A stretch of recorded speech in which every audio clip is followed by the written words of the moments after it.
All right. So, sorry I'm late. I just realized I was even late. I was working with the client. And that's right. I've been telling clients I'm going to take off a little bit of time on Sunday. I don't tell them exactly why. Um, it's none of their business, but uh, I I don't not tell them why either. I mean, I think I might have mentioned to somebody. It's just a discussion group. But anyway, this today I got tunnel vision, so I was working. As a matter of fact, I have to. They're having a real panic session over there, and it's a former client that I still am helping, but I can't work with for full time at the moment because of my other job I got. And so yeah, I'm going to make a call. I'm going to come back. I'm going to post. That's right. That's what I'm doing. I'm posting this on the YouTube. Dealy do. So people feel free to join while I'm gone and make a mess of it.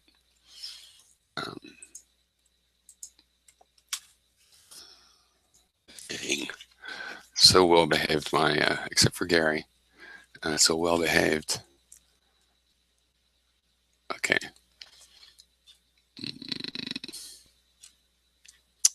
Hasn't started streaming yet. It's kind of a long time. Is it going? Stop broadcast. I would really like to check the audio before I go take care of this phone call.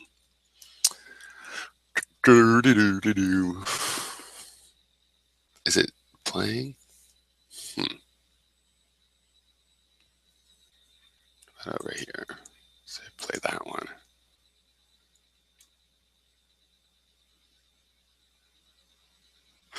Okay. Well, it has audio. It's playing through Google.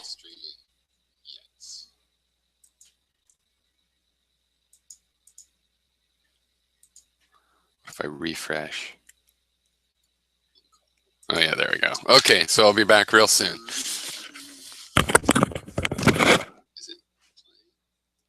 Oh, darling. Oh, I should turn off my audio, shouldn't I? Please.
Nobody came yet.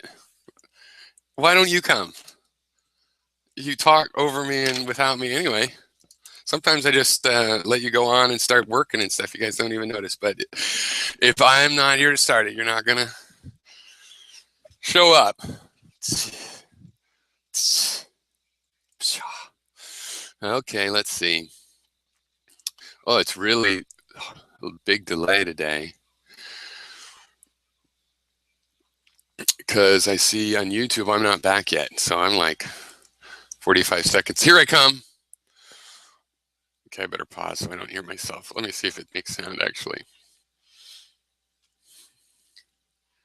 Uh-oh. Nobody came yet. Oh, yeah, okay, there.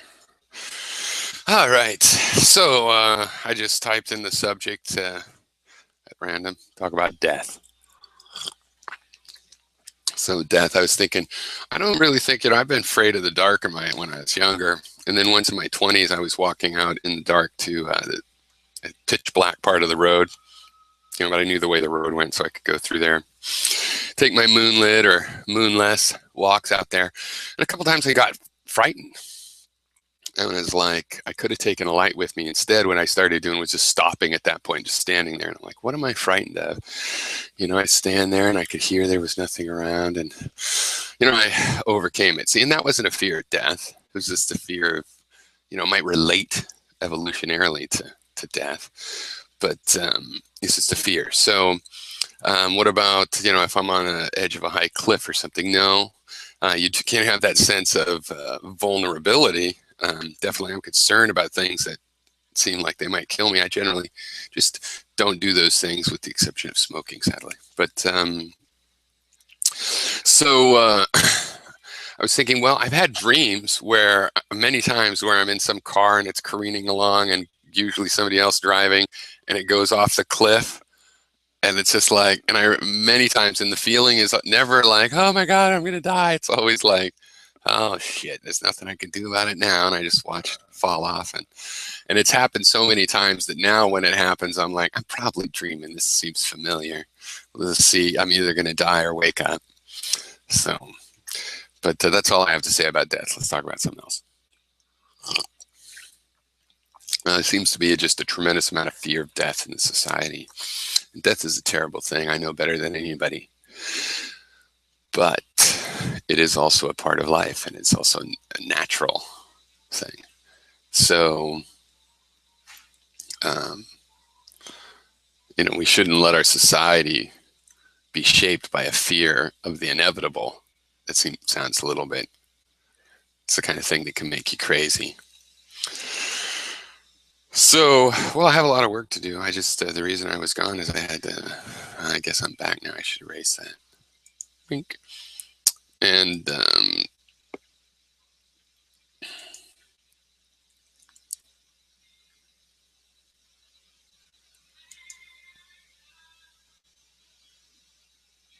searching for a face.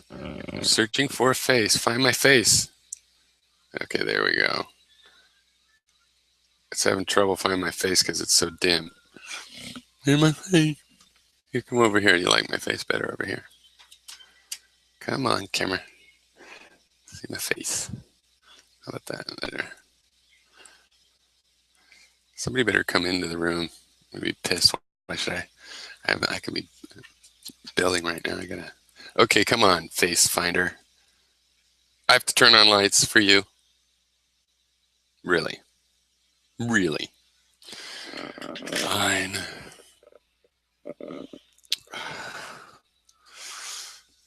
Okay, let's try this one then. My cord long enough?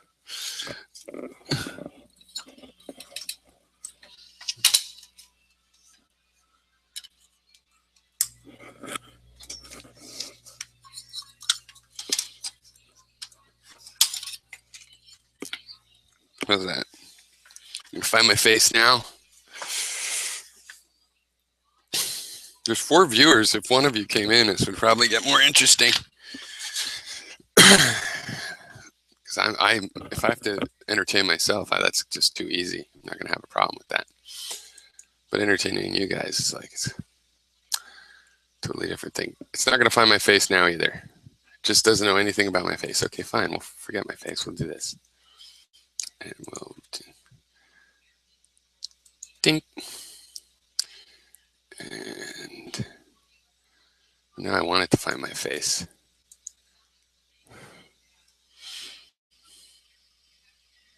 It's not going to do it. Stupid thing. What if I shine it right at my face? How about like that? No, too shadowy. Too much from one side.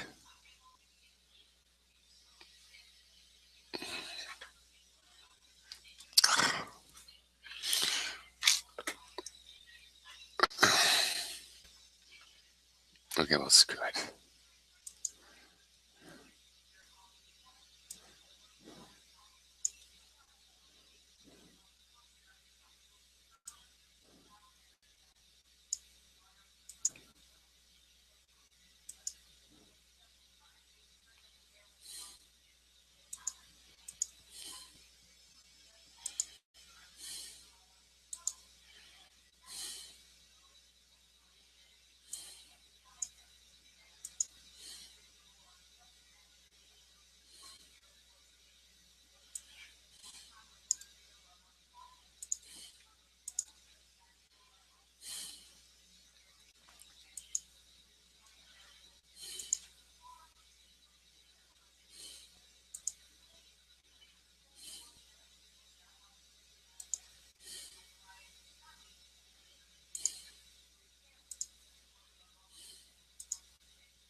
I guess there's no way to erase.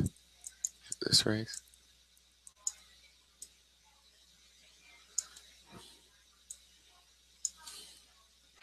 You're all scared off by the subject, huh? Scared to talk to me about that. We could talk about something else.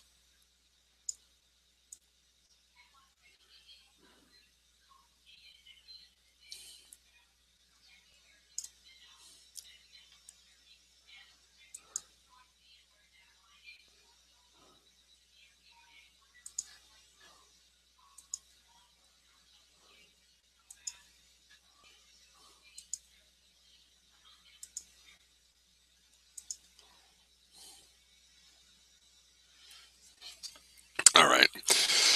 Well,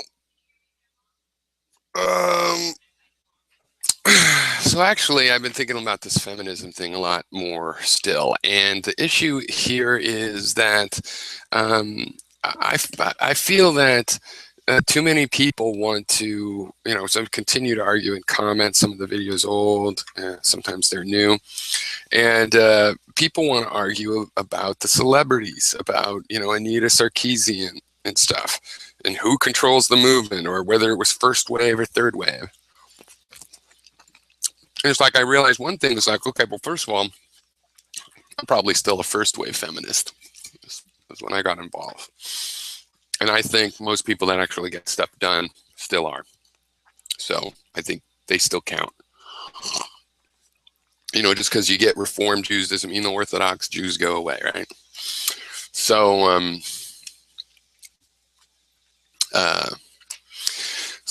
I want to have the discussion based on the activism, or the need for activism, or the lack of a need for activism.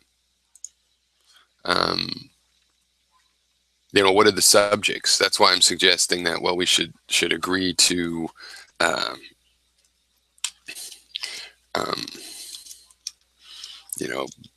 on some sort of plan for international feminism, where ideally, honest to goodness, men's rights activists that are concerned about men's rights issues, problems that men faced. Is there enough prostate cancer research? Is that fair? Things like this. They could have a joint program with feminists. There's something they could help girls and boys break out of these roles that they're expected to be in. Say in economically depressed urban neighborhoods all throughout the West. I mean, the little boys need to be freed from thinking they have to be tough gangsters just as much as women would have to be freed from whatever the mindset's trying to be forced on them. So to me, I think anybody that's a sincere gender is an activist with a concern for gender-based issues in human rights necessarily would be interested in issues on both sides that favor or disfavor either gender. And whether they focus on one or the other, they should be able to see a common cause with each other. And, Erin Pizzey, I'd listen to her opinions because even though, yeah, she has an axe to grind, a lot of activists do. She's had a lot of bad experiences with feminists doing what she's trying to do. And so she's entitled to her opinion, and I take it seriously, as opposed to somebody that hasn't accomplished anything bitching about this very same subject. Erin Pizzey's a direct source in that case. So I know she is somebody that's open to gender issues on both sides. Her complaint about the feminists she's dealt with is that she doesn't think they cared about both sides. She knows they didn't. Hey, how's it going, Lade? Hi there, pal. Can you hear me? Totally. Oh, when I opened it up, it said my microphone wasn't working. Oh, no. I had a hardware problem. Oh, it's working. I can hear an echo. I don't hear an echo. No. I'm in a headset, so I don't think I could be making it. I've got earphones in and using the built-in. Really? And you hear an echo? Sometimes the thing makes an echo. Actually, when I said I hear an echo, I'm hearing it. Oh, you had the IllusionsExist audible still, right? It's like 45 seconds behind. No, it's closed that down automatically. Is it still happening? No, I don't know. Anyway, not a problem anyway, it's not so bad. It's quiet. How are you doing?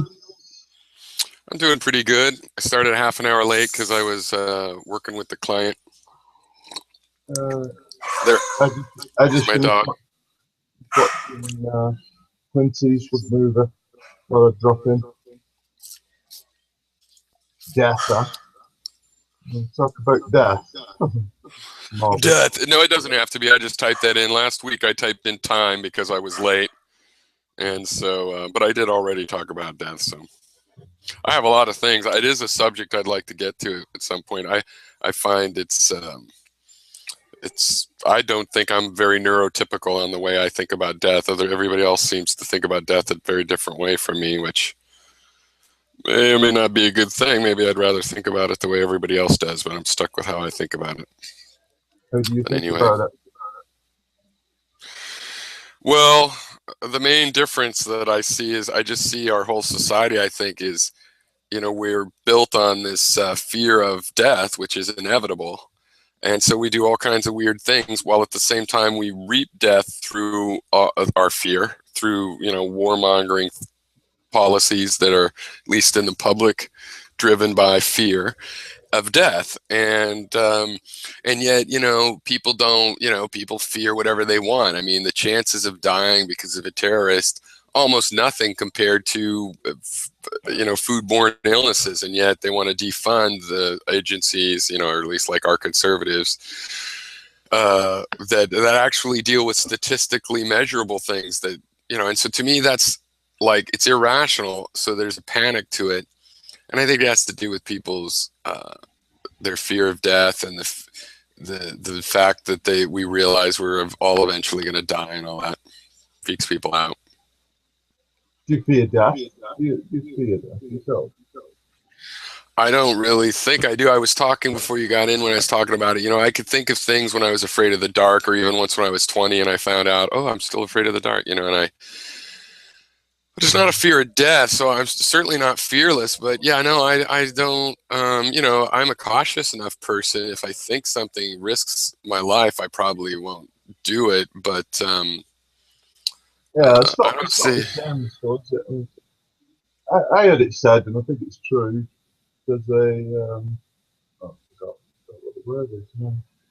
Oh, that's it. It's taboo. Death. Talking seriously about death is Yeah. a social taboo. You know, nobody Yep. wants to do it really. Um, Usually, I don't uh, find it taboo really, but I think very hard for a lot of people to handle talking honestly and stuff, thinking about their own mortality. I mean, do you think animals have an idea of death? Any animals? Like the elephants are a good example, but I mean, even just a dog, or because people would say, "Oh no, they don't," but I mean, they experience this death and loss. They might not, of course, know any. They don't know the intricacies, but in a lot of ways, neither do we. Do you think the what do you I your don't impression? I don't think they know of their own impending death. I think you see it in the odd clips and stuff, you know, where a companion or one of the pack sort of dies and they realise that, you know, it's not going up now, sort of Right. thing. Like if they I see think, the animal sick there, they'll know that yeah, something's wrong. I think there's a sense of that. I mean, this is like grieving. Did I see a monkey? I saw or an ape or something.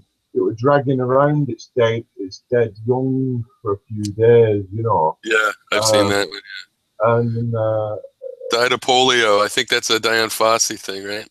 I don't know, but you kind of think that it's just grieving, not that it's not realised. I don't know. Yeah, Is the impression from yeah. all the different sources. But I don't think they contemplate. You see, I don't think they think, "Oh, that's going to happen to me one day," in any kind of sense. I I think think they I just think chimps. I would guess that chimps probably do, but yeah.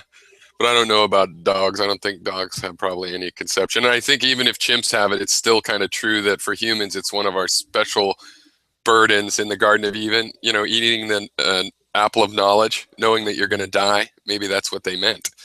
The uh, knowledge that you're going to die. I mean, they always talk about it like it's sexual knowledge, and maybe it's all of that sort of stuff. But I think maybe one of the biggest ones, and it's under talked about, because like we had this whole sexual revolution where all the untalked about sexuality is getting over talked about, and still it's like we show a lot of death, but do we really talk about it? No, we show a lot of extras dying in action flicks, not quite an how, in-depth.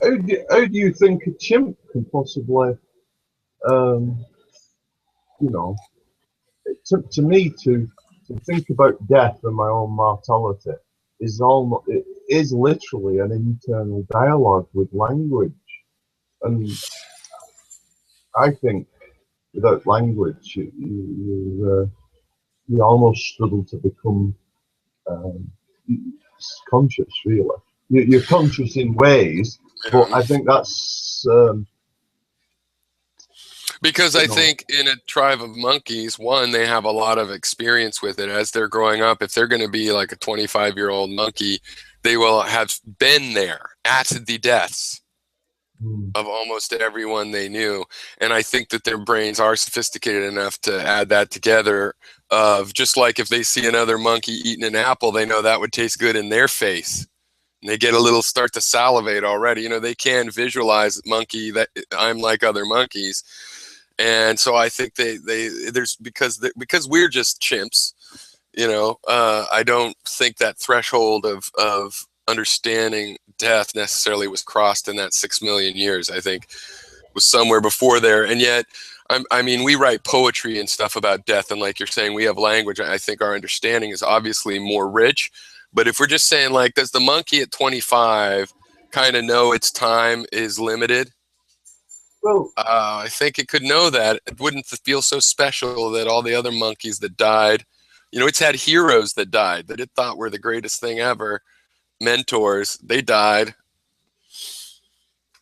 yeah, I honestly don't believe that they're so sophisticated. I think the 25 or however old they get, that the latter end of their age, they have an understanding of death insofar as recognizing it when it occurs in others.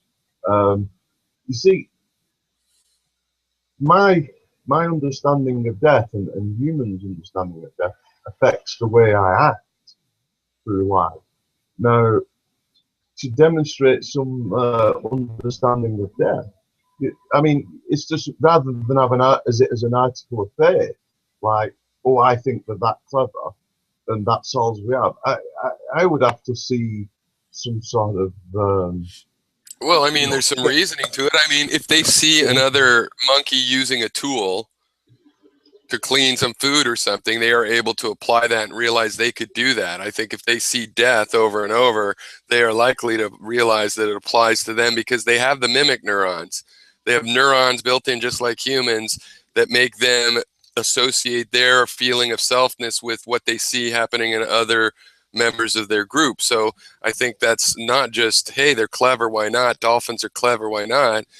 But I think, you know, that's reasonable to say that if they can mimic something like tool use, or they can put themselves in the position of other monkeys. So would they have a word for it they could communicate? No, so they can't communicate about it necessarily. I just think that they're smart enough to figure it out. Now, they're not necessarily smart enough to talk about death because they don't have an abstract language that would allow them to communicate necessarily. I don't know, but I'm saying I would guess they don't have an abstract language to communicate something like that to someone else.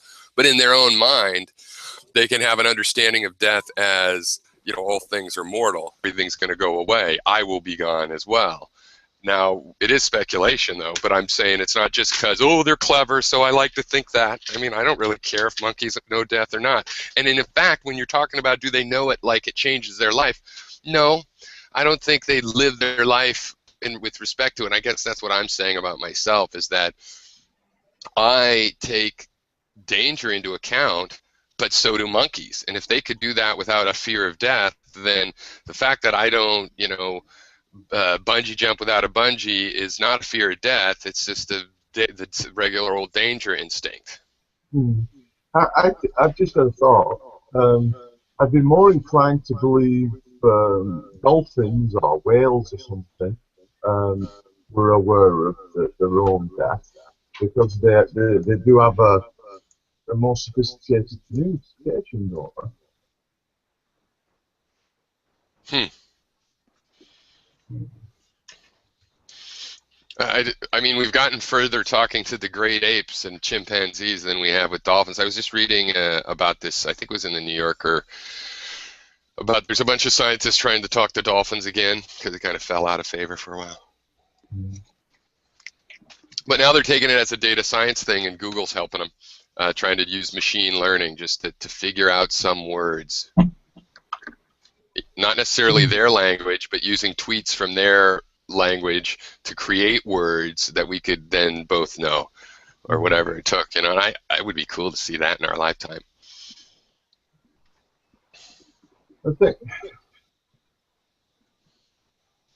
I just don't think humans are very special, Justin. So the monkeys are way similar enough to us that it's not hard for me to imagine anything emotional and half of the intellectual things. Dolphins know death. So we were kind of into the issue of, do they know it, or what do we think? What are our, you know, all our takes on? Do they just know it when it happens, or do they actually conceive that it's going to happen to them? Because maybe this is, I was just raising how our society maybe is really formed a lot on the fact that humans now all know of our own death and have for thousands of years, and it's kind of affected us. Do they know they're going to die, or is it just something they don't have to think about? The question never comes up. They see other people die, they don't really deal with their own death.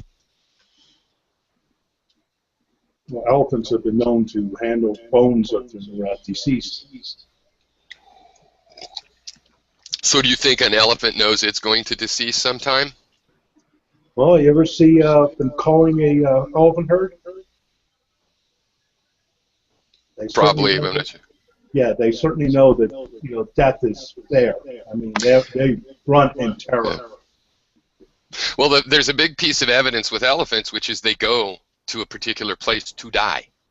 So if they go and look at the bones of their dead and know they make the same sounds, that they know who it was when it was alive, and then they go to that place when they feel so sick, you could just say, well, it's an instinct to go to this place when they feel so sick they're going to die. Well, they don't always go there. They go there when they're sick enough to die. Sounds like they knew they were going to die, and that they had the links up with the you know. So yeah, I think the elephants are Is that probably the not an strongest urban case. myth? I thought I saw that on No. a. Oh really? No, there's graveyards. I believe that's true. Let's see, elephant graveyards. Might be out of time, huh? I don't Like know. the I thought it lemmings. was It's on like the lemmings don't really go. Indiana Jones movie or something. No, I've heard it, but it's curious that you brought it up. I never took it seriously until you just said. Well, you know this part that he was saying about that they know that they've been seen to recognize the bones of the dead and actually make the same sounds and calls they made only to that living creature. Oh yeah, that I'm sure of. And I do know they go, you know, in that sense, they go somewhere to die, and that the rest of the herd knows where it is. But yeah, I'm pretty sure there is elephant The grave. thing is, statistically, um, you know, they're a very wandering species. You know, so aren't they, the elephants? So they're hardly likely to travel far. You know what I mean? It's happenstance where they end up. You know, they're really ravenous, aren't they? You know, they destroy so much forestry and can get through it. You know, so they move on. Um, is my impression. So it would seem. I doubt there's elephant Well, I'm graveyard. reading this answer from a guide here, but it's at Slate, and he's saying actually there's like this one elephant never moves more than a quarter mile from this place that it's eating, and maybe the graveyards are actually because they're just near where they hang out because of the opposite. Since they don't move on, they build up, and it looks like bone grounds because they just die where they are. So that's interesting. But he's not saying they don't exist. He says that the sickening reality is right now, if you find boneyards, it's probably because of poaching and stuff. So, yeah. But anyway, that doesn't change their. It is not a myth, their behavior with dead. And he goes through this too. You know, when they pass bones, they look at them, they act like they know that was an elephant, and in some scientifically, you know, in terms of acting like they would a little bit if they'd met that elephant. I guess what I mean is, you know, that's what I'm saying is they can see death. Maybe even they're aware of it in some sense for themselves, but I don't think they have the capacity to reflect on it. Yeah. I think language is the only mechanism of reflection. Maybe there's some worry of subconscious reflection. Yeah. How could that be? But, So you're saying, wait, that language you're talking about is only in half of the brain. So you're saying the other half of the brain can't reflect? It can't ponder things with just images and cartoon pictures in its head.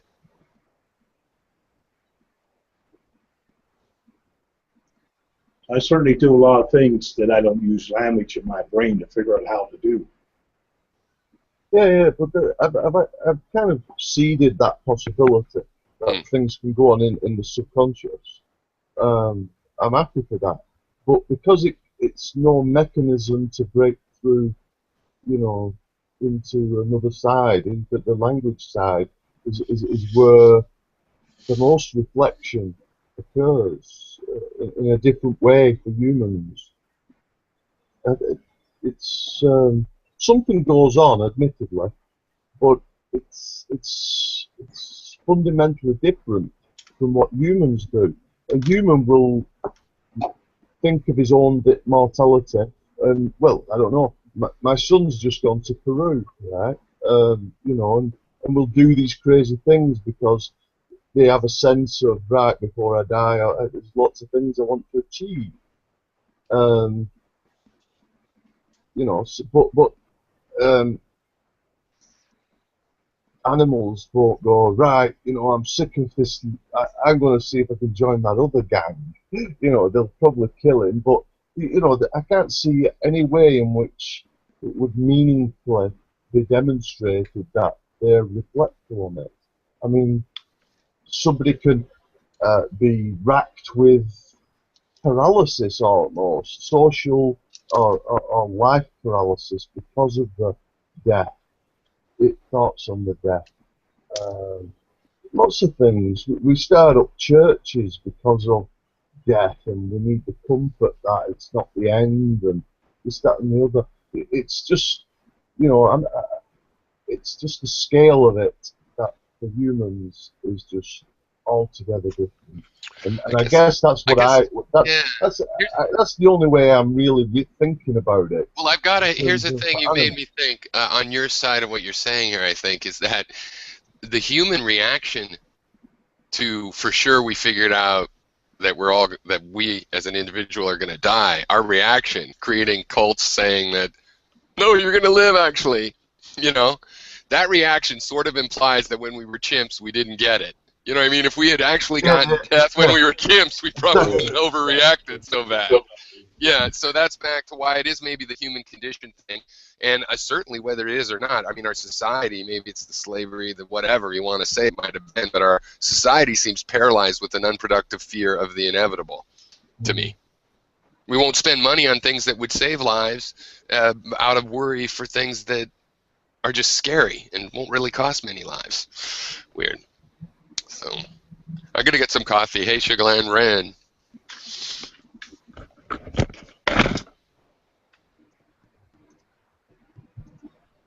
Oh, I gotta mute when I go because I make noise. I don't know. Later, half an hour in, and he's going getting coffee. So we chatting about, guys.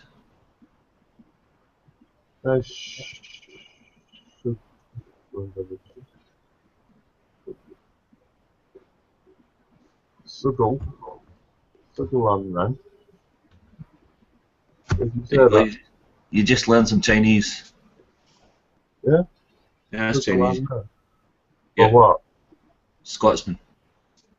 Oh, Sugalan is Chinese for Scotland, and Ren, as in renminbi, the Chinese currency, the people's currency. There you go.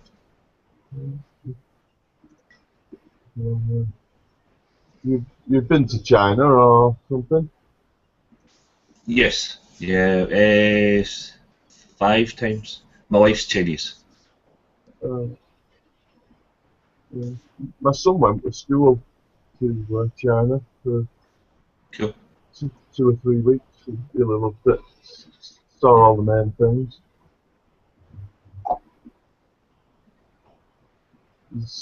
He was going to go to America, to USA, and I said he's not 21 yet. So I said, you're not really like an adult. He said, why don't you go Peru? Then you've been on 4 different continents. Then so that's where he's gone from. Paul left.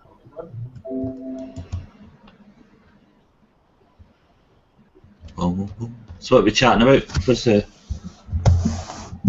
That was having a rather miserable chat about death. Yeah. So that was Pyro's topic for tonight. Okay, and what about it? Well, we had a little discussion about whether we thought animals, know they're going to die. yeah, or reflect on it.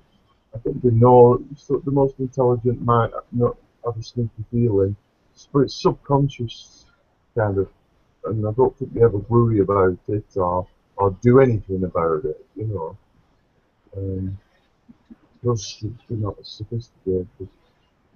I suppose you would have to be an animal behaviouralist in order to be able to answer that question, wouldn't you? Because you need to know whether animals that are going to die show any specific traits that would show that or not, I would guess. I thought Pyro made a good point in my favour as to what I was suggesting is by when I was saying the reasons we have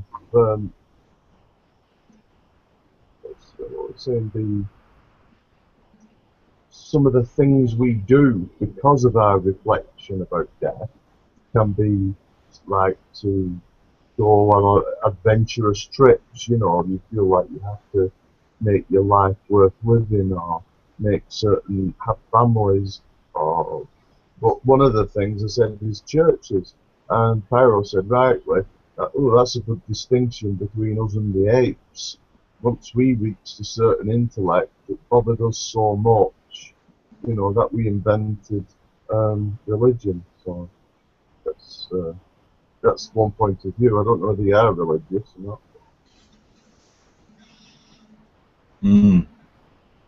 I don't know. It's impossible to answer anything on behalf of animals, do you know what I mean? Because you can't really tell what they're thinking or what they're doing. You'd have to say, they obviously, you can see that if an animal dies, this is only for what I've seen on television or whatever, right? The other animals recognise it and mourn it, do you know what I mean? Yeah. That happens in certain animals that live in groups, like animals that don't live in groups tend to eat each other when they die, so it's food. Mm. Do you know what I mean? How do you personally feel about death and your own impending death? I think I'm probably going to die. I Probably. think state that categorically. But how do you feel about that fact, though? That's,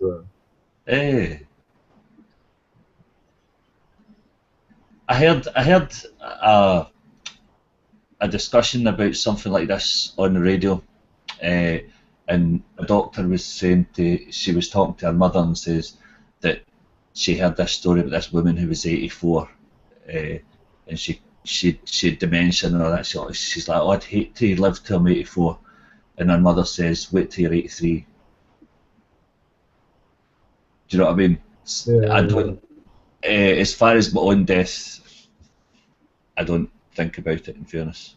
Unless I'm at the edge of a cliff or at the top of a tall building, then sometimes I consider it.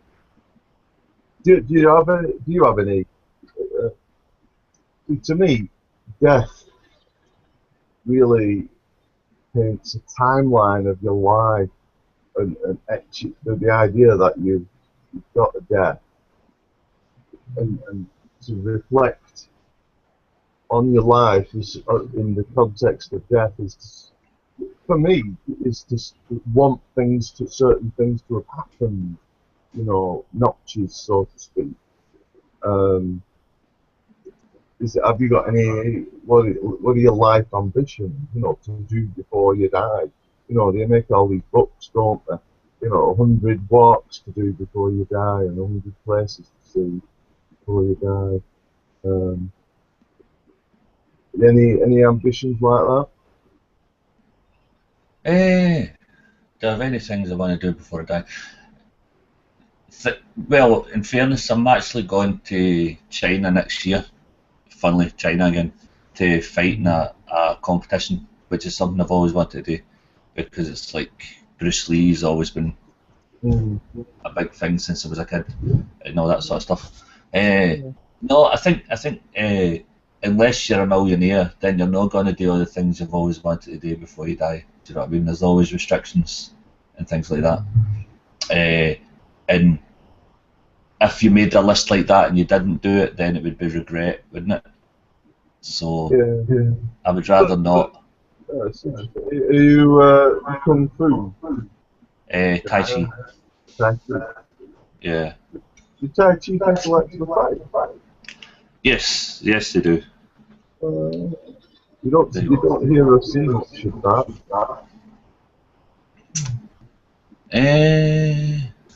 Wait there, give me a second. It's the competition I'm going to is, I would say it's similar to wrestling without the groundwork. I'm going to try and show you in the chat. No, but I've always been. I was into kickboxing and Chinese boxing. I did karate when I was 11. So it's to go to China and do that would be like mega cool for me. There's here. But no, I think no.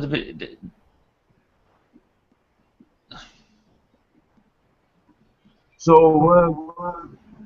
I did watch a film about a Tai Chi guy in Boston, but you know, he was kind of frowned upon by his master, and it was like his private showings of it. I forgot what it was, but he was like super good. Have you seen it? You know the one I'm on about? Yeah, I think I know. Yeah, yeah. It's yeah, Tai Chi Master. The one with, is that the one with Keanu Reeves in it? Yes. Yeah. Yeah, there's no Tai Chi. There is no Tai Chi in that movie. Right. No, there's actually. What do you call it? It was created. Well, the style I do was created in feudal China just before the Boxer uprising. So it was a martial art, like, and there's a village called Chen Village, where it is. Most people would agree it came from, and everybody in that village were bodyguards. So that's where that comes from. It was a martial art. Yeah, I know. Right. So hippies kind of took over it in the 70s when it became synonymous with Taoism and doing nothing and health, and it kind of ruined it for a few generations. have you harnessed the power? Yeah, I've got lights and TV and a computer and everything. Yeah. No, I followed the martial arts in my youth, and my teacher, it was a karate kung fu hybrid, and he actually ran some sites. Kempo, was it? Pardon? Was it Kempo? No, it's called Bushido, a Malaysian. Bushido. Bushido's actually Japanese knife sword fighting. Bushido, isn't it? No.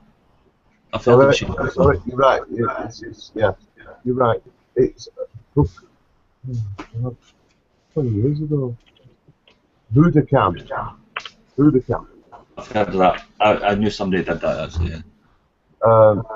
And we did weapons training, and he ran Tai Chi lessons, weapons training, and karate. But towards the end of the karate has become very flavorful of kung fu, and we did bow staff, which was a Chinese bow staff as well. So it had these lots. It was technically karate in one sense, but it had this huge influence. And the headquarters was in Malaysia. Anyway, the long story short, he tell lots of stories, and he appeared in a film once in a kung fu film, a proper Chinese kung fu, with this great martial artist in China and actor. And he said he did this roundhouse kick and just touched him, and he said it sent him hurtling, and it's drained all the power out of his body. And I just think it's full of shit. Yeah, you're probably right. Yeah. So I guess that's what the sense of. I've heard a lot of mysticism about Tai Chi and harnessing the Chi, isn't it? You know, and being able to use Chi in a blow to give you like special power.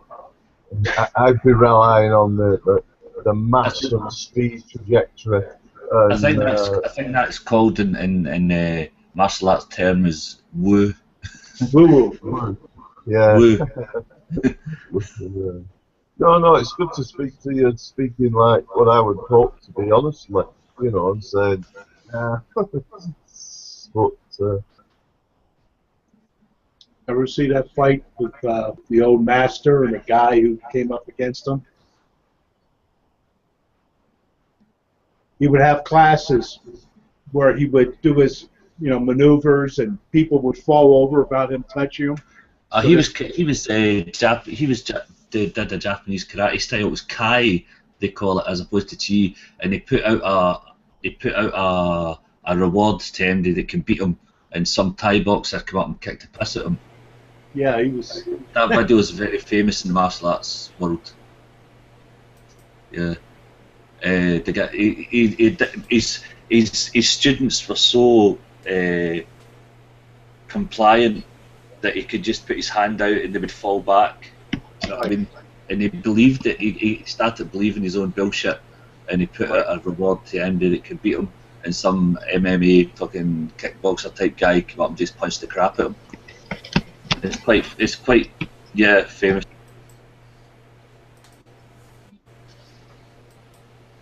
What happened there? The guy was upset that he beat him up. I'm sure he was. He just shattered his 30 years of illusions. I'm talking about the guy who beat him up. The guy who beat him up. The guy who beat him up was upset because, he didn't realize how hard he hit the guy. Yeah. What's the one off Men Who Stare at Goats? The Darmak or something. The Death Touch. The Mark. Yeah. The Mark. Well, it used to be karate. Used to be the black belt was if you could kill somebody with one punch. Apparently, that was the legend. Because you're supposed to punch them right in the solar plexus. Do you know what I mean? And that's supposed to stop their heart. That's where that comes from, as far as I know. So hey, I've been playing with everybody's audio just to see where the background noise was coming from. If you were curious, you guys saw that. So Fox, it's you. There's a lot of background noise coming from your mic. Just room. Yeah, could you just kind of keep, press to talk? Oh, either one. You could do that, or the other thing is you can just kind of press to talk and mute and unmute yourself. Maybe I don't know if it's bugging anybody else. It's not bad. Just some background hiss. Sounds like fans. Oh, is that what it is? Yeah, okay. Well, it doesn't necessarily bother me if it doesn't bother anybody else, but if it does, then you can just turn your audio on and off at the top of the screen. It goes pretty. Are you sure it's not mine? Because I know my microphone, I've got a Yeti and it's about 1.5 feet from a computer. I'll mute mine. Well, no, I muted everybody in turn when they weren't talking just to see. So no, I don't think so. It's Fox. But anyway, it doesn't bug me, and it is better right now. Maybe if it's a little further from the.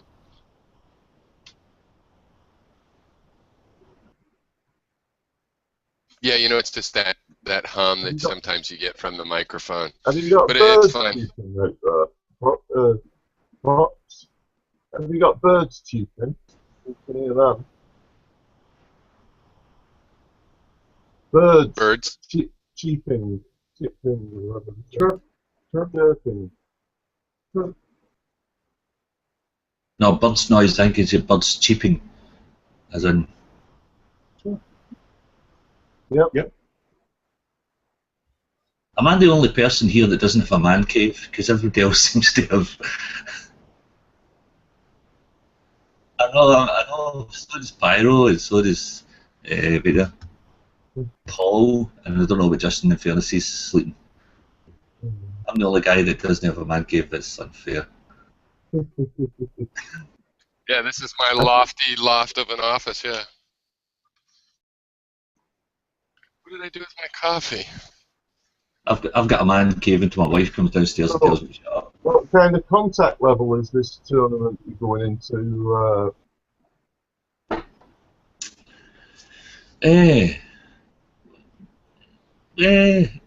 It's full as it can get. Like I said, it's like wrestling with the groundwork. So it's not, you're not talking punches and kicks. They're not allowed. But throws and things like that. I put, if you look at the group chat, there's a link to a video that I posted that's similar to what I'm going into. It's like it's been held at a full-time martial arts school, and the people that go there are all from China, and they're pretty full on. There was death threats because of a bad decision this year. I recently learned. Yeah, I'm just watching that link. Thanks.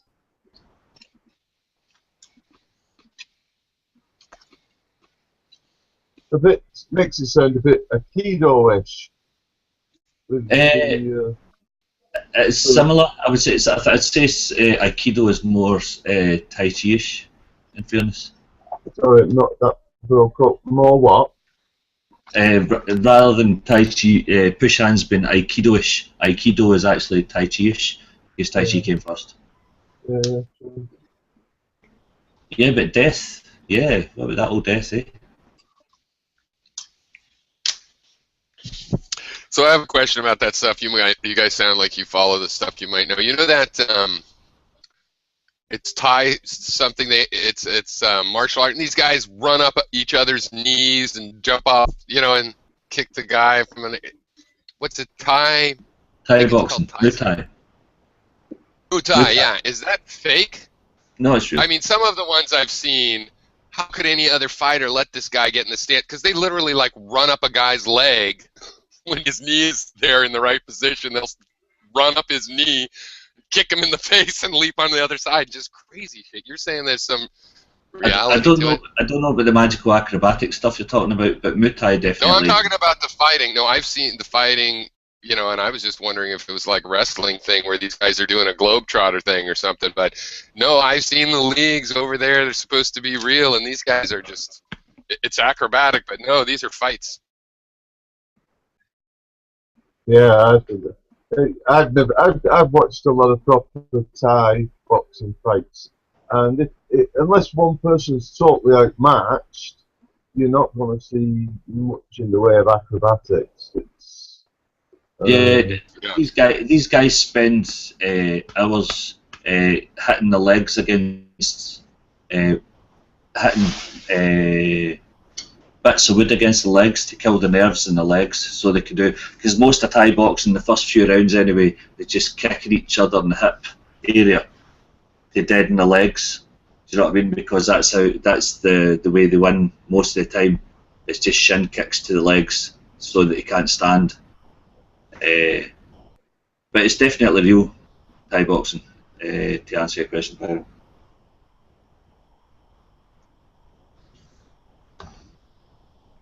Yeah, no, I guess I knew that. I mean, to some degree, I knew that because aren't there some? I don't follow UFC, but there's some UFC guy or more than one that comes from that, and so these guys are in the mixed martial arts world. But I was just wondering about the leagues because, yeah, you see some stuff, but maybe it is just examples where people are mismatched. Pretty bad. You just got K1 to find the mismatched fights. I think that's pretty stage managed. It's not so much that it's like WWE, but it's mismatched fights to make sure that one guy can showboat over the other guy.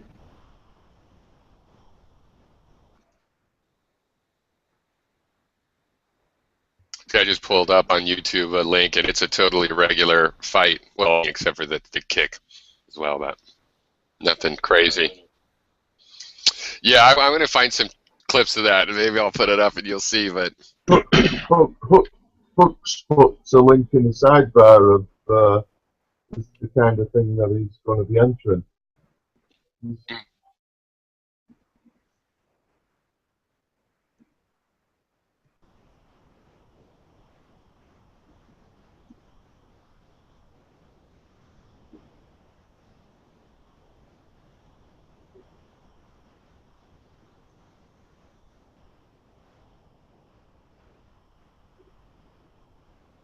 yeah, wire fu.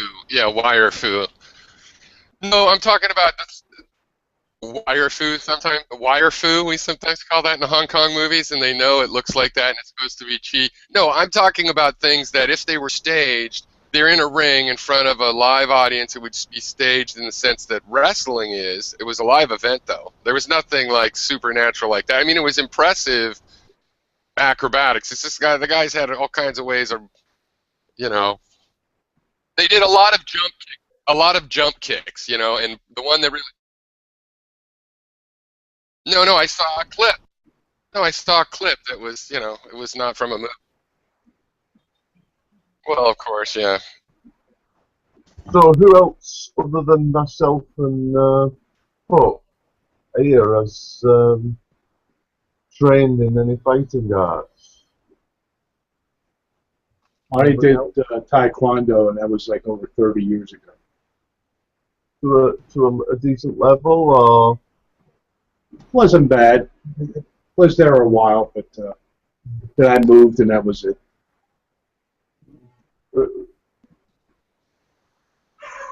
I think if you do martial arts, you can start to bring it more back to death. I think you do. I do anyhow. Um, Assess scenarios and consider. You know, I bump into unsavory types, and I play out scenarios in my head about about like the situations you see on TV when some innocent guy gets murdered, basically by some motley crew. Uh, so I guess there's a contemplation in death about death and potential deaths.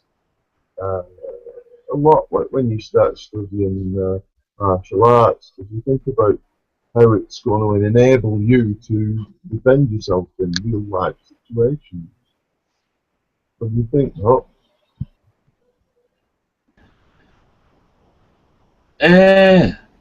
you I not don't know. you not think like that? No, I took when I was a kid. I took up martial arts because I wanted to be like Bruce Lee, and then when I moved to Ireland, I took up martial arts because I knew I was going to get my face punched in, so I better to try and learn to stop it. Like so, no, uh, Well, when you think about fighting the Irish, you never think about the consequences of um, you know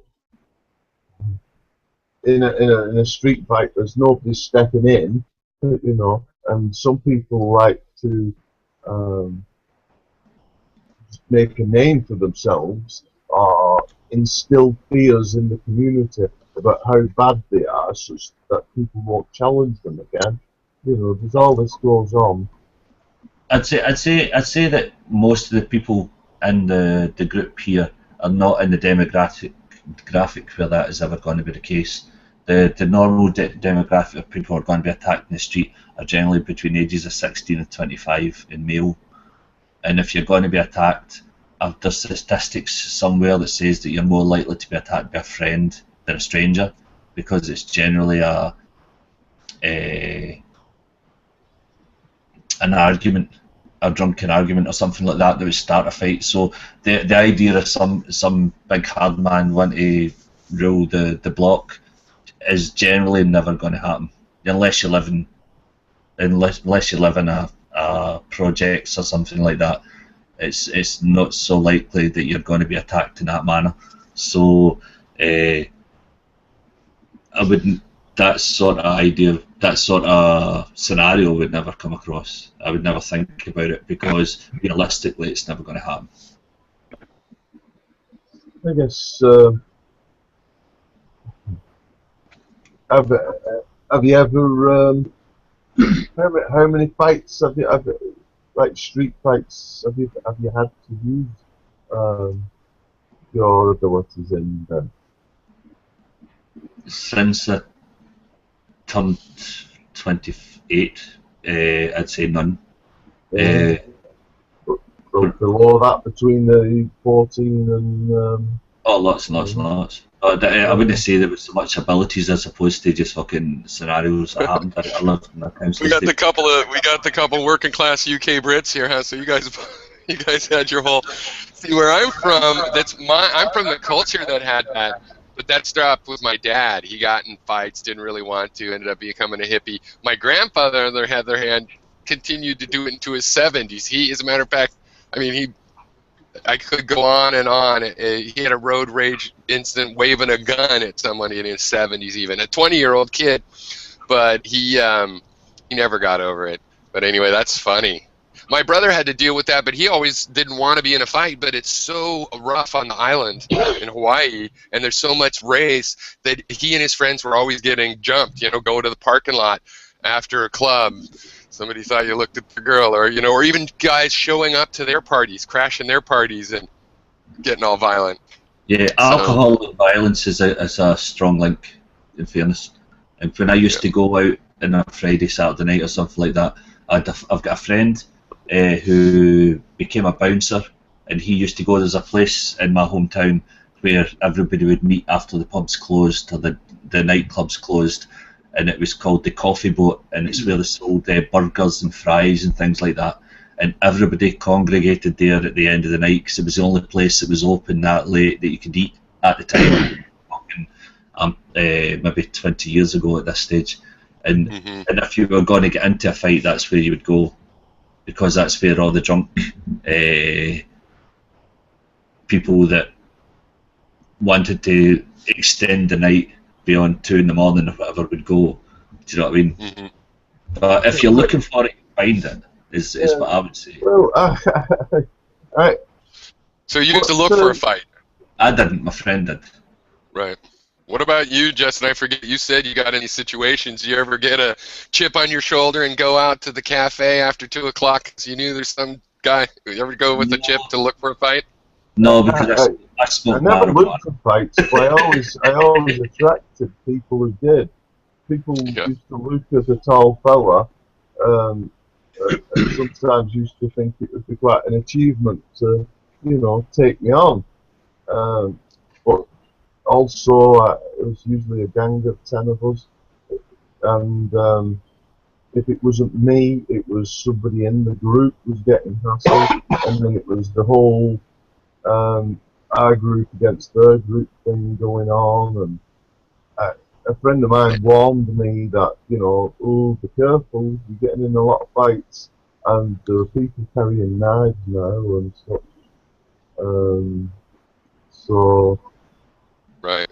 No, that's what my grandfather would belabor this, is that when he was young, you went to the bar, you got in a fight, and literally get up and shake hands with that guy, and it's like two guys looking for a fight and got one, and they weren't going to stab or kill each other in the rage. And it just got more and more dangerous, basically. But here, going back to the point that there's too much fear and underlying prestige about fighting. I mean, I see a lot of lads now that they're all geared up, steroided. You don't get those physiques through, you know, training, because they want to be bad. There's a portion who are just hoping to just have the physique and not fight. But I used to have a philosophy that they were all big cowards, that if they had to bulk up so bad, they had an underlying fear. But that was naivety. It's like certain things attract bad men. You know, there was winning fights at school when there was, you know, bigger, and then everybody grew bigger. They still wanted to be the hard man, and they knew, you know, how they could get big. And I think there's a large population of these steroid takers who are generally. If you bulk up with steroids without exercising, particularly, will you get stronger, or do you have to exercise too? Right. No, yeah, you have to exercise too. But if you take steroids and don't exercise, you will just bulk up a little just from the steroid, right? Or no? I don't know how it works. My feeling is not so much. There is steroids which concentrate on water retention. Water retention to bulk up a bit, so maybe, but it also goes as quickly as. But if you want genuine muscle mass, you know, you have to take a combination of steroids. I honestly don't know. Would be my answer. Pardon? I don't know. I know somebody took steroids, but he did work out a lot. So you would have to take a scenario where somebody. I don't know any person who took it who wasn't working out. Do you know what I mean? It seems to be the principle. I was once told the principal thing of steroids is about aiding recovery, and since muscle building is done through tearing fibres and there being a slight excess improvement afterwards. You know, it's about recovery time, and Right. steroids, you know, allow you to recover quickly. Yeah, I was just asking because watching athletes, obviously it's helped people. It really is enhancement, so it must work. But on the other hand, I've also seen every once in a while, like there was this guy in the NFL, I don't know, 15, 20 years ago, and you know, he had a little tiny head. You could tell he was all steroided out, but he also looked like this big bulky monster, and he was not as strong. He looked stronger than guys that were still stronger than him. You know, so I always wondered how much of that bulk is just cosmetic, even though obviously that's how people use it for their biking or whatever. But anyway, There's a lot to be said about weight, however you carry it. Yeah. Okay, you might, you know, there can be a really strong guy who's really ripped with genuine muscle, and that's obviously worth something too. But you know, I always put it, you box in weight categories. It's not because you know, it's not for no good reason. Well, I think there's a difference between strength and power. Do you know what I mean? People that use steroids get body mass and strength, but that's not the same as power. That's why boxers don't take steroids, because it's not beneficial to their art. Do you know what I mean? You need to be fast. You need to no, why is that? Oh, because it slows you down? Why is that? No, because all it does is create muscle mass, as far as I know. It doesn't actually create power. Do you know what I mean? That's what I'm asking. That's what I'm asking, because like this lineman, you know, in American football, you got a lineman. If they have the power, then they could push the other guy back. And I've seen a couple that had steroids. They caught him later, and he was a flash in the pan, and he never really was as good. You'd look at him and think he was going to be the strongest guy out there, but he wasn't more powerful than the other guys that look fat. A lot of these linemen look fat, you know. They're 300-pound guys. There's muscle underneath there, you know, but they just carry a lot of weight, and they would overpower him no problem, just like you're saying. Like, it didn't necessarily add power. And yet, didn't that what Lance Armstrong took? And it added something, endurance or power or something. Yeah. Maybe just endurance, more muscles. It has kind of power. You lose speed when you get that big and agility. You're going to lose speed, and you're just going to be clumsy as a boxer with that over grotesque kind of build, such that you just clumsy. But it does. I mean, people who are doing it right, it gives them power. You know, I've seen these guys.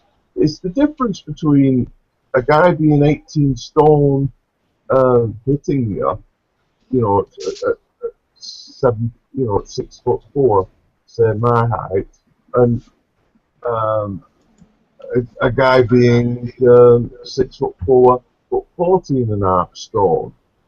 You know, it's a lot of momentum that he has, and I've seen steroid abusing people who do headbutts, yeah, and when they lunge all the way in, it's the whole body mass backing up that headbutt, you see, and I've heard a disgusting crunch as he broke his nose and depressed his cheekbone, you know. So, you know, it's. But my point is when you do this, I don't think and you're moving these circles. You might have your own philosophies like me, not to start troubles and stuff, but you can't help thinking that, you know, your life's on the line to some degree, and how people, you know, going to act. You know, there's no referee to break it up. And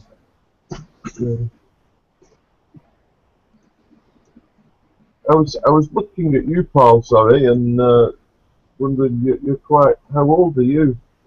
And how you feel about your impending death? Well, I don't want to sound too bad, but I watched my wife die. Yeah. Mm. Well, matter of fact, I woke up to her body going through the last throngs of it trying to exist. So, Has that changed you and you want to go? Is it excuse me? cancer? Has that No. changed you? Well, but it didn't change me. It's just something I didn't need to see. Well, Mm. just after Christmas, I saw both my uncle and my father go like terribly through cancer, and I'm pretty adamant that if I get either of those diagnoses, that I'm not waiting for the NHS to facilitate my departure. Yeah, well, I woke up to this. It wasn't something I knew was coming up. Yeah. Have any seen any of the in Victorian times? Because like there was a different way of dealing with death in Victoria times. Like there's like photographs of dead children made up as if they're still alive. It's like because back in them days, if somebody died, you just had to deal with it like Paul did. You know what I mean? It's not as sterile as you would where somebody would die in the hospital and then they would deal with anything. You'd see a perfectly nice body in a cast, then it'd disappear. Like it was you that dealt with it. So there was a different attitude towards death back in Victorian times. And Well, I seen it on QI one time, and it was where children had died, but what they'd done is they'd made them up to look as if they were still alive and took photographs of them, so they'd done a memento. well, you got to realize back in those days, that was the standard. Children dying. 50% died before they were 5 or 6. You go to any old graveyards, you really go back, and you can see all And the there children. was no hospital service as there is today. Do you know what I mean? So if somebody I apologise for talking about something that might make you down, mate. You know what I mean? But it was the topic of the conversation. But back in them days, you had to deal with it. Do you know what I mean? That it wasn't a case of it was sanitised in any way. So if something tragic happened, it happened, and then the family had to deal with it. Do you know what I mean? That's why they used to have things like wakes back in the day, where you would have the body in the house for as much as a week. And apparently, that's a better way of dealing and coping with the death because you got to basically see that was the end. Whereas these days, because it's sanitised, maybe, do you know what I mean? It's just a different. It's almost as if we as a species are detached from that specific part of life. Do you know what I mean? Because there's organisations and companies that deal with it. Do you know what I mean? It's like if there's hospitals and there's funeral directors and all that. So we're detached in a way from the whole concept because other people deal with that. Do you know what I mean? Back in the old days, the room up front was called a parlor. Hmm. And that's where you usually did put your family member when they did die. And then that was, of course, removed. Now we have parlors we go to, the funeral homes. Yeah. So now, at least in America, the parlor is now called the living room. Yeah. Well, and over here, like when somebody died, the coffin stayed in the house. Do you know what I mean? That's why you would have a wake. You would have a party basically over a dead body. Do you know what I mean? Yeah. Because that's the way it used to be. But these days now you have funeral homes, you have hospitals. Somebody could die and you can never ever see them after that happens. Do you know what I mean? A doctor shows you out of the room and then you never see the body again. Do you know what I mean? So you're detached in a way, it's sanitised in a way it used to be. So the coping mechanisms have changed with people in modern times. Do you know what I mean? Well, I had my wife and my mother too. I said when my father passed, I remembered being invited to go see my nan, my grandmother, when she passed, and I saw her in the what is it, in the funeral home, and touched her and felt a hard, pale, clammy body, and looking at her face, it literally like zombified, life sucked out of her, and I hated it. It changed my memories of my nan, and so I didn't go to see my father in the funeral home.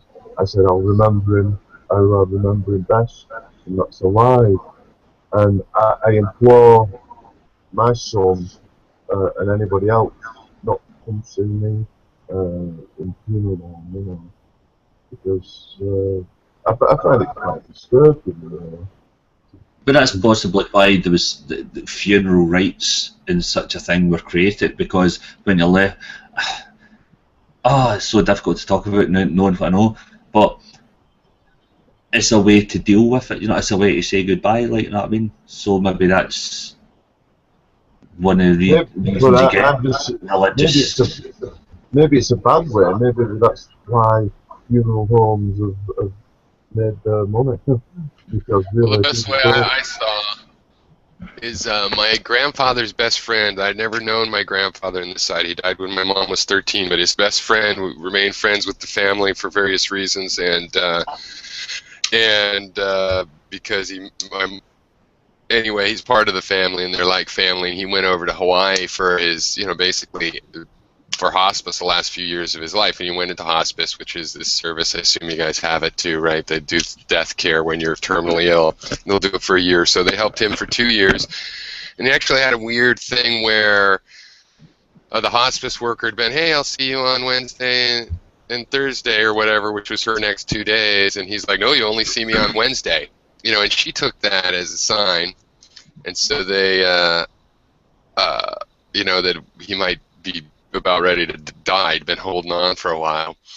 On the other hand, they give you, you know, they're allowed to give pain medication. So who knows? Their part of it is, you know, they guide it. There's like, it's not common, but really hospice. There's an element of doctor-assisted suicide to hospice, but they definitely, you know, they took care of him for 2 years. He's supposed to be kicked off if he doesn't die in a year. They're great people.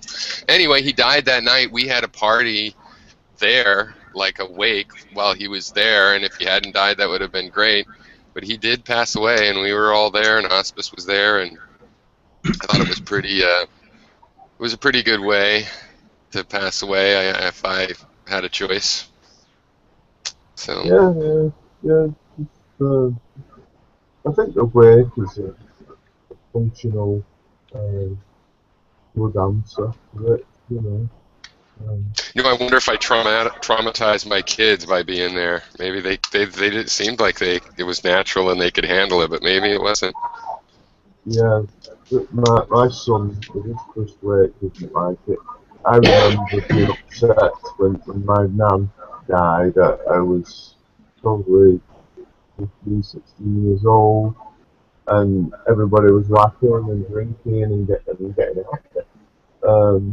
Not always telling stories about her, and it did make me sick. I thought, what are you doing? You know, you're having your jollies. I like that. I like the Irish wake approach. I think, you know, have a party for some. I mean, I like that idea. I don't want everybody hanging around going, "Oh, we're so sad." It should be have fun. That's a way of dealing with it, I guess, isn't it? Okay, so you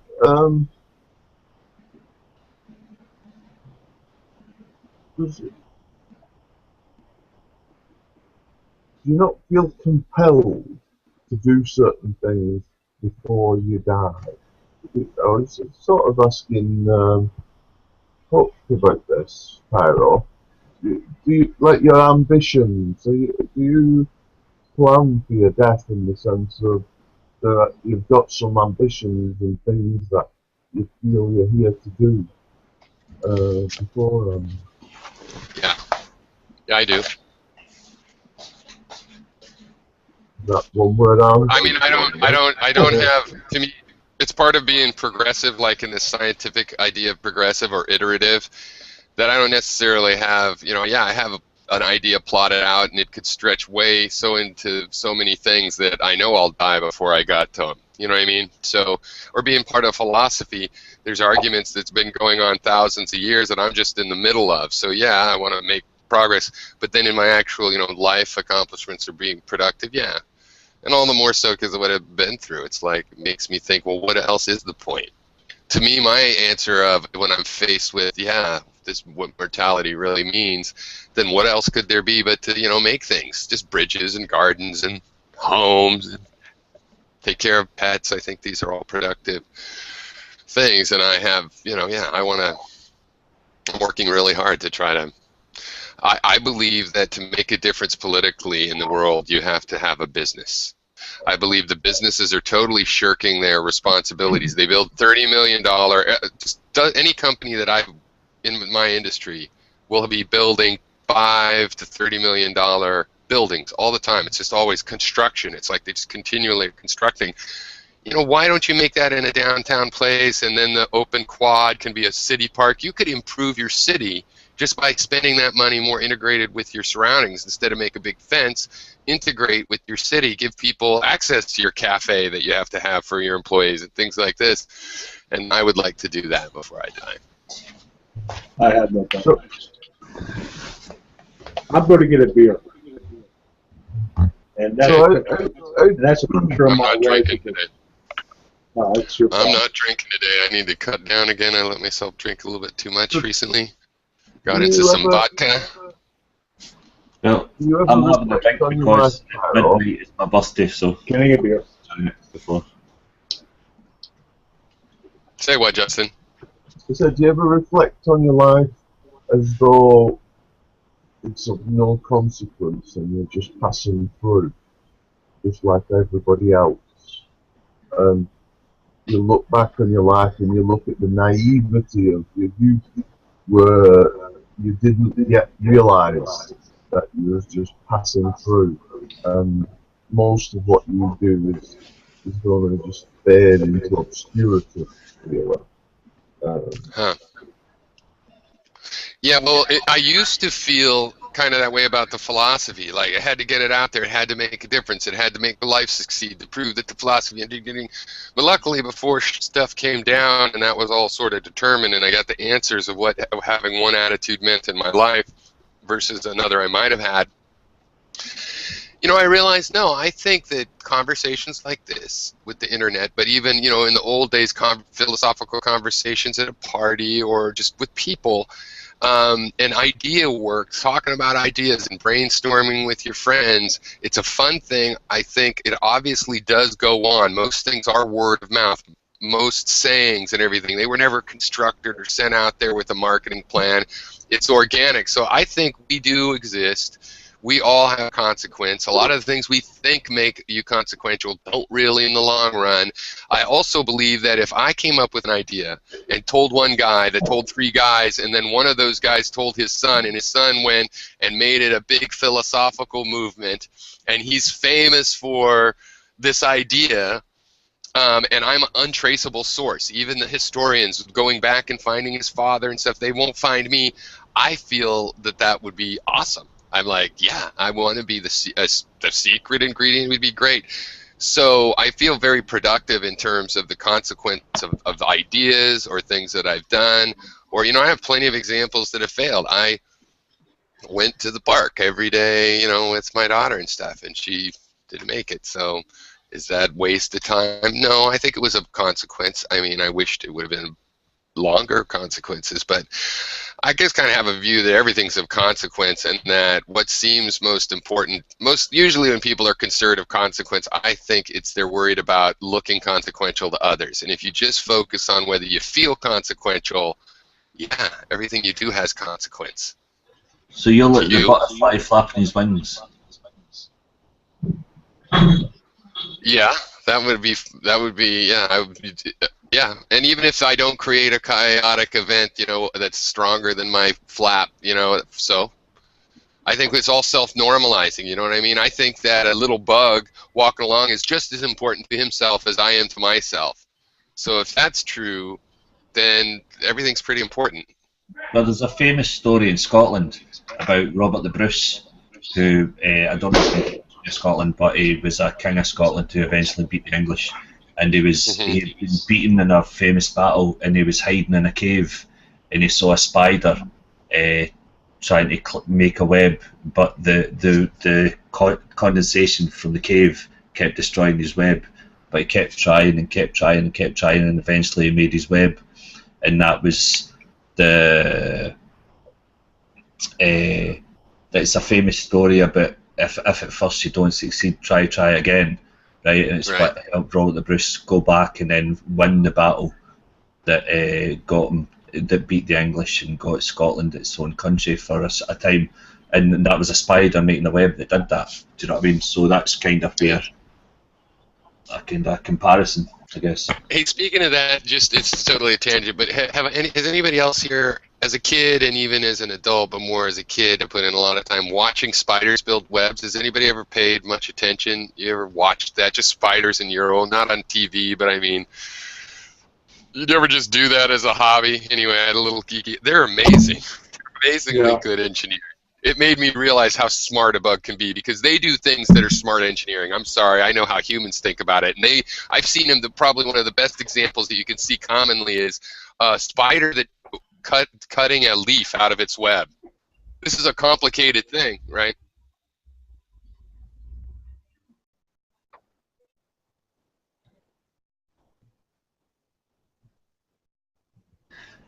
Yeah, when I was a kid, I had a book. I had a book called Nature Thought of It First, and it had just example after example of that. You know, dart guns from the spitting fish, and it affected my whole life. I've always thought that was true, and if you go check, it's always true.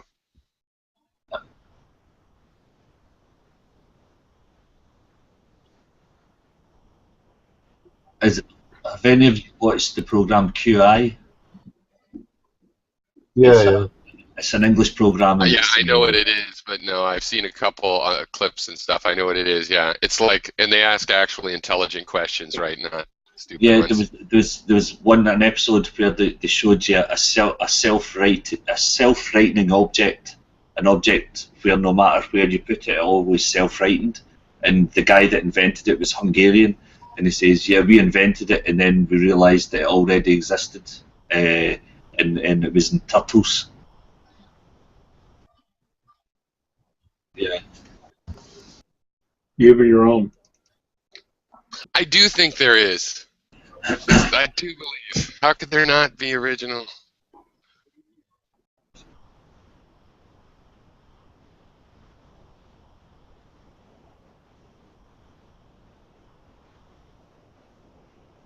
But I mean, a million years ago. But I mean, what would it be? Let's say 2 billion years ago, there were no eyeballs, and now there is. On this planet.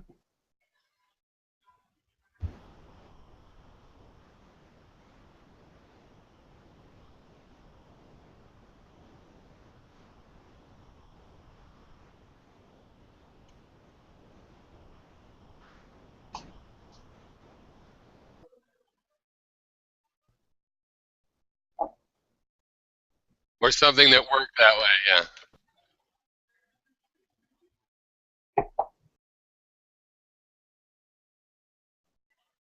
Actually, no, I think the fax machine's a good example, because basically when light hits an object like the moon and bounces off and comes to your eye and you decode that, that is a fax machine. It is putting the information from the moon into a wavelength and transmitting it, and then you decode it. So that one, but I still want to stand out for some new stuff. I don't know. I think you can make new things. Now, they're always made out of old things, and in that sense, they're always just the next step in an old thing.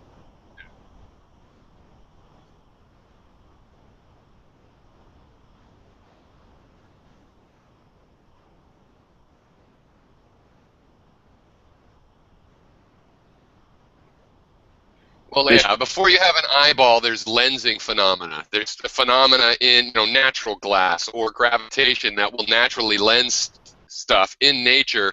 And if that wasn't the case, yeah, and if you didn't have that, then how would you invent it? So it might be a truism, yeah, that everything we're going to invent already exists in some sense. But I just don't want to undercut the creative energy. Eureka, yeah,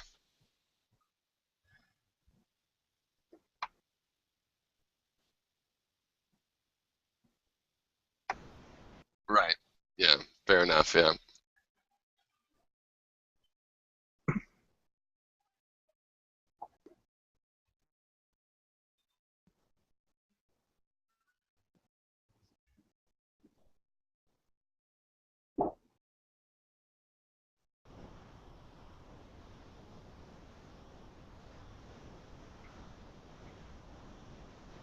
Yeah, or in the material or in the light. Yeah, that's my point about it being like a fax machine, because you decode the signal and turn it into color. Yeah, we know that. We know that yeah, so exactly. The color red in your brain doesn't necessarily have to look like what my brain interprets red. Yeah, I always wondered about that for so many years.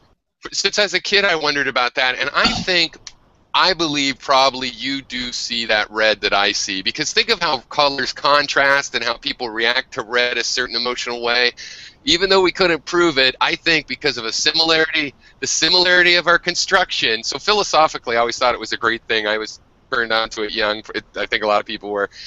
But I think in the end, as a person that believes we're animals, we're the same design. So I think you see, like what's the most favorite color in America would be blue, I think, or green, whatever.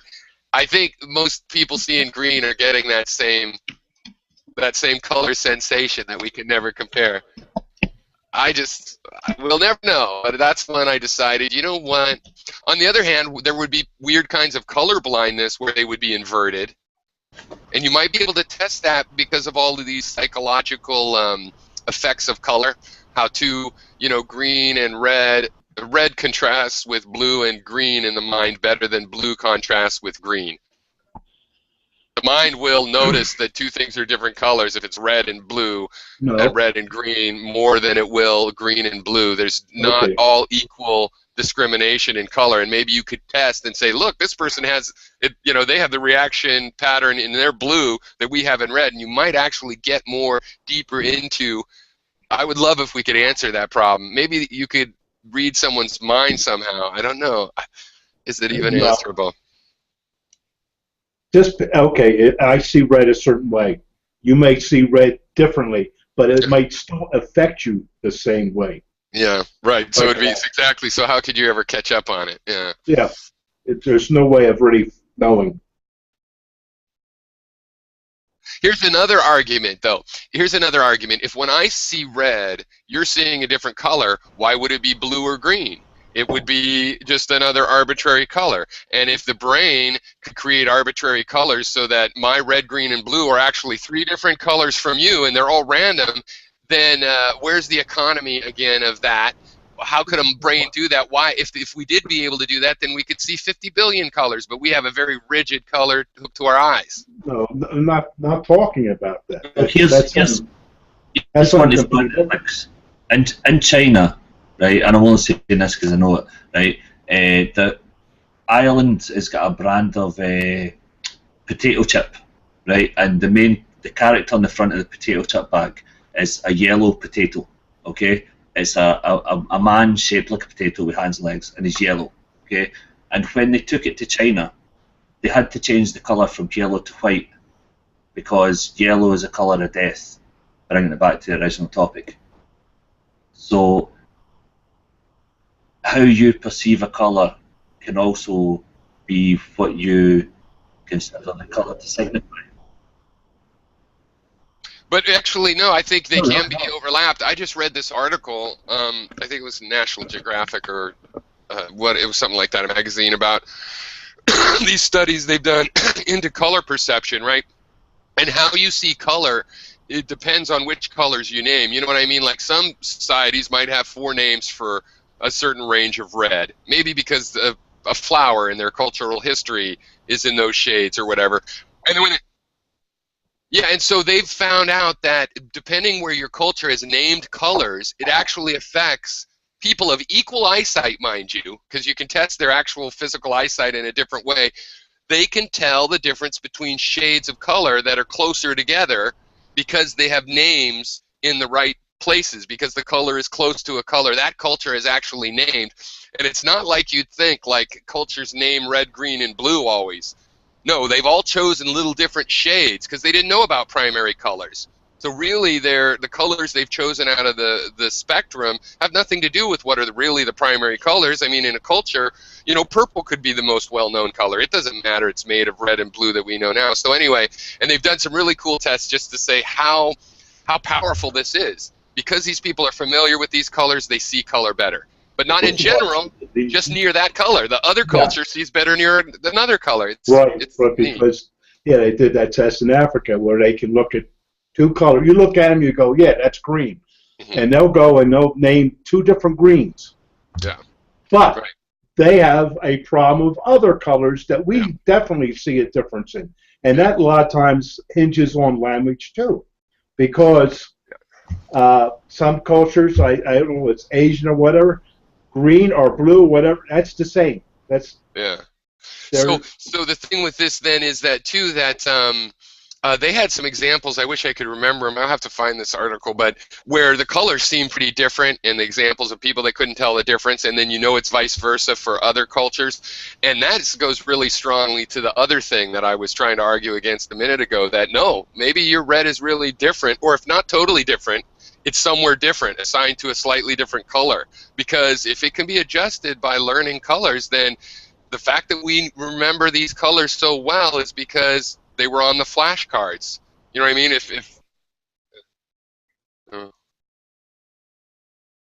Same thing that happens with music.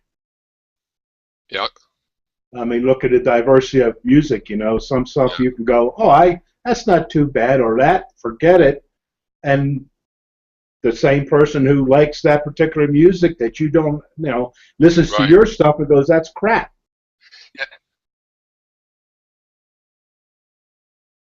So a lot of music is a good example, just because personally, if you listen to a new song, or I like new genres, it starts out sounding like noise. I can't make sense. It's like noise. It's going clackety bang bang, and then after you listen, you feel the rhythm, and so you can have both sides of it.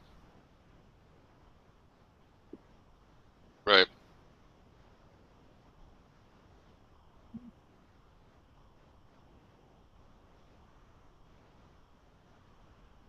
Yeah.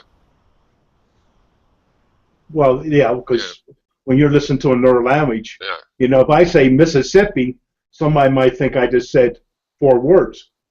Yeah. Because they don't know. Exactly, right. So the funny thing about that then is that, so this is kind of the way we're describing it. This is a well-known thing about when you get experience with something and you can keep up with what's going on. The weird thing is that it really is a general purpose thing. It even happens in color and sound and the way we interpret what we think are raw data. You know, it's like it's almost at the point like the way you look at a measuring stick. It depends on the culture you're from or something, So. In language, depending on what part of the country you are, how words might have a different texture to them in your brain. Like what about the fact that in the U.S. we don't have, and to a lesser degree in the Canada, but we don't use metric, right? I wonder what the subtle differences might be in mentality of the fact that, for me, it's 100 miles away, and they do, but they still have some of the things left over up there, British units and the old French units, So when I just moved to Maine, I've only been up there a couple times, and I was talking to the Canadian relatives, my wife, and they're all metric, but they have a few of the things they'll still talk in terms of, I think even stone or something. No, maybe it wasn't stone, but anyway, feet and stuff, how tall they were, with something like that, just culturally that they'd held on to. Now all of their goods and everything in their schools are being taught metric. So, but anyway, in the U.S., no, we're not taught metric till college, and well, they may be now. I mean, I'm old enough. They weren't when I was in school for sure, even though metric came in and then they threw it out. It came in for a couple of years, and then they threw most of it out for us. But So anyway, it you're might change your attitude when you're 200 miles from a city, but you grow up and you're 600 some unit. You know, does a 5-year-old know the difference between mile and kilometer? No, it's just a number. So I don't know. go to your Seems like car it and bet it's all metric. should have some sort of psychological effect.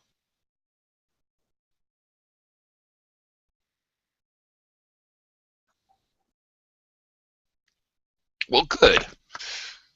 That's why we call it IllusionsExist. So, yeah, me too. I hadn't thought of these things either. I think it would be kind of cracked into something here that I like to think about a lot. I don't often get people that I can really talk about the fact that, hey, maybe, you know, because it's kind of like a tree falls in a forest, this truism about the colors. And you know, it's one of those things that even as a kid, I like to tell people that might, you know, find that trippy. And so I've had a lot of experience talking to people about that. And it's trippy enough in its own right, but it's also, you know, it's a little bit rare to be able to talk about, well, maybe there are ways to figure out, or to at least know more than we know now. And you get into all these weird effects, you know.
Yeah.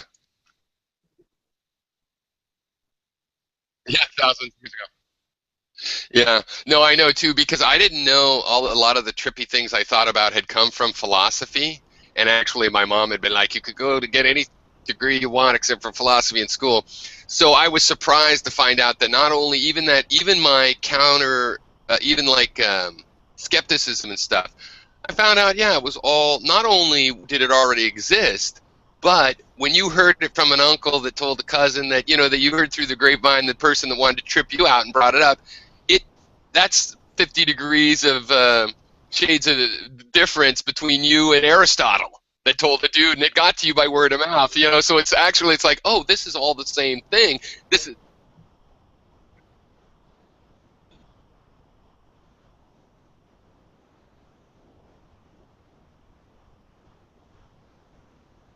yeah, and probably because my dad, who had dropped out and tuned in, lived in the teepee and stuff, that's what he'd gotten his degree right before he did that. So maybe that was it. But I ended up getting one anyway because I had to pay my own way through college, and I'm like, well, I'll do what I want.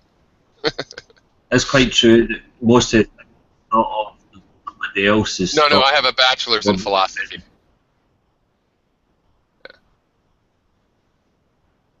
No, I was just saying, I apologise. I was just saying it tends to be that if you think of something that you believe is groundbreaking, you eventually find out somebody's worded it better.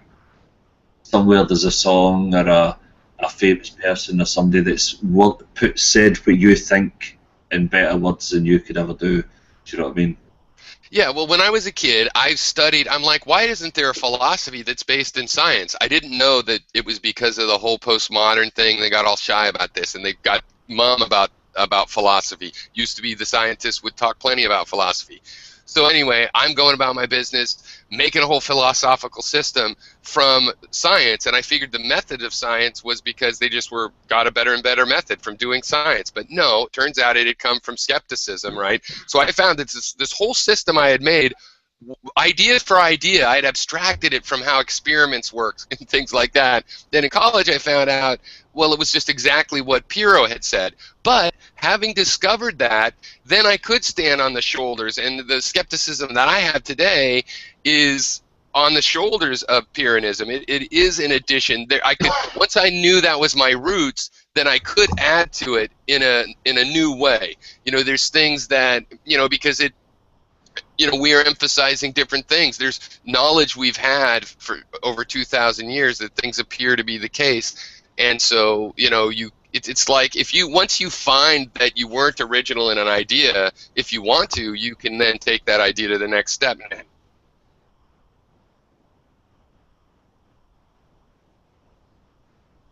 Yeah, yeah,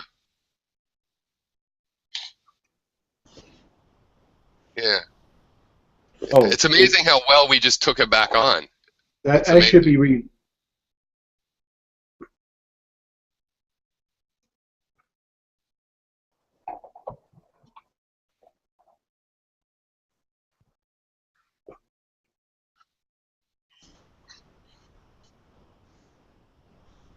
I wish they would change that name Dark Ages to the Christian Ages.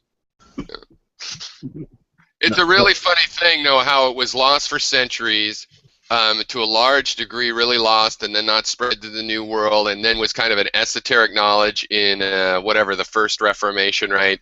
And then by the time the 1700s, those books that had been lots of transcription, rediscovery, and then all the young kids that would go into school got a chance to hear about it. And so, yeah, it took hundreds of years, and yet we really did a pretty good job, considering that Aristotle was esoteric and as unknown as you could get for all of those centuries, and now he's as well known as he was in Greece. I mean, more so. The whole world would know that. It's amazing how much you can lose your knowledge, and if you haven't quite lost it, you could get that language back. You know, if there's I think it's like an optimistic kind of thing. But anyway.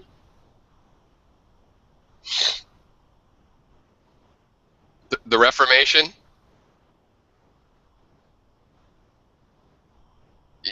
I don't remember the term, but that's what I was talking about, is just how we could relearn. You know, it happened in Hawaii. Hula was banned in the Hawaiian language, but they remembered it enough so that by the 70s, when it was like, come on, they have been able to reawaken the language. But some pronunciation and stuff, it's been altered. It got damaged in the process, but it didn't get totally lost, and of course there are many languages and things that do get totally lost, but it's like right to the last minute, you can save those things. Kind of like if you got two giraffes, it's not too late to repopulate the giraffes. But anyway, you guys, I got to go because I told somebody I would do some work today, so. Ooh, dirty word. But you can have yeah. I'll jump as well, yeah. Yeah, thanks for showing up. Alrighty. And thanks for talking about death. I got the crew able to do that. I just, at the last minute, thought of that, and I thought, well, I would like to talk about it, so you guys are the brave crew. Look, your room actually says man cave. Oh, my gosh. Bragging. Wait.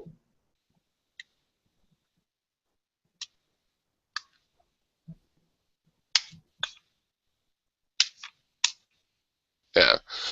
Yeah, I got, this is my office accounts. What kind of what kind of camera are you using?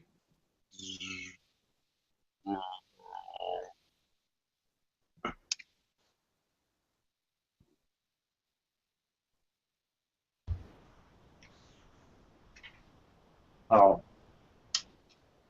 Okay.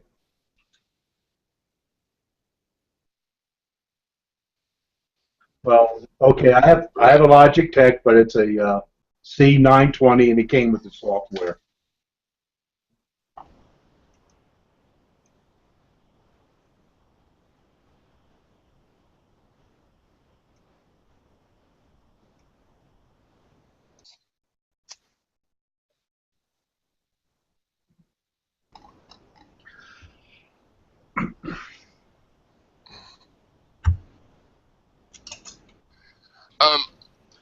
Did you try the software with it?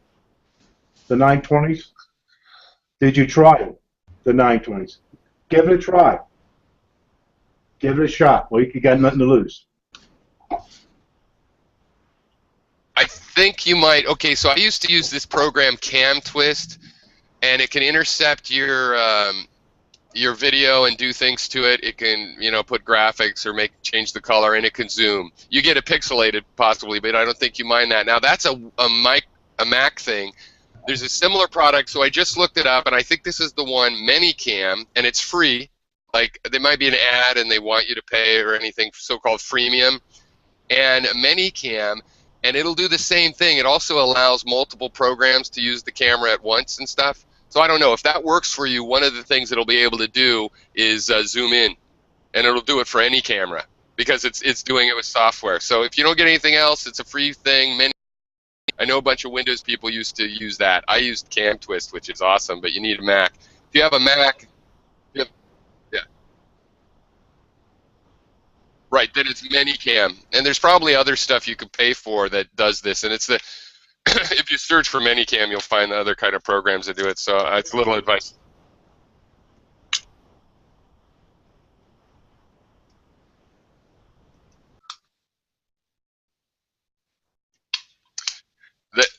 The Hangout doesn't let that happen. So what I do is I post a video always in YouTube with the link. Yeah, because what I'd like to do is have this be like a room. The link was always the same, and we just come at a particular time. And Google Hangouts does do that. If you're using it for business and use Google Calendar, you can create a Hangout in there, and it's always the same link. If somebody goes in, it's like a conference room. But they don't seem to allow you to do that and broadcast directly onto YouTube. So, but just look for, on my channel, I always say IllusionsExist Hangout, and usually the number of the date, but you know, in the title, and then the first comment in there, I finally got it down pat. I don't seem to forget to put it there, and I figured out how to make it. I always put the link in there, and when we can, we'll just have a room that's more like, yeah, come to the same link, and that's what I want to do too. Just at the right time, I click a link and I'm in here. I have to do like 15 minutes of setting it up every time. It's silly. But anyway, all right, we'll take it easy, you guys. Now, my understanding is if I sign out and you stay in, that it will continue going. So feel free if you did want to. Yeah, all right. Yeah. I think it stays a few minutes or something like that, then it dies. So I think if we all go at the same time, I'm going to go anyway. Oh, okay, I see. All right, take it easy. Cheers. Peace.